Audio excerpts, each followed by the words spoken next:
may binabayaran pa akong utang, uunahin ko muna. Lahat ng tao may utang. Pero dapat aware ka sa sign. Pag alam mo na kulang at kulang pa rin ang sinasahod, kinikita mo kada buwan, sign na yan na dapat magkaroon ka ng another source of income. Napakasimple lang. 1 plus 1 equals 2. 2 sources of income is better than 1. Huwag tayong humanap ng solusyon na naghahanap tayo ng another utang naman, another source of utang. Dapat tayo o ikaw is meron kang dalawang goal. Short-term goal and long-term goal. Sa short-term goal, dyan kasi tayo lagi nakapokus. Bayarin sa bahay, kuryente, pagkain, tuition fee.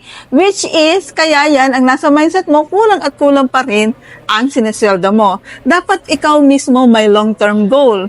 3 years from now, dapat sa ganitong sitwasyon, meron na akong financial freedom. All you need to do is maghanap ng ibang pagkakakitaan.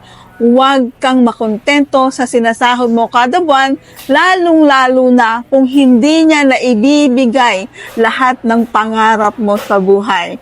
And dito sa EOTG Empire, tuturuan ka kung paano mo iingatan at imamanage ang iyong perang pinaghirapan and i-aware ka about financial literacy.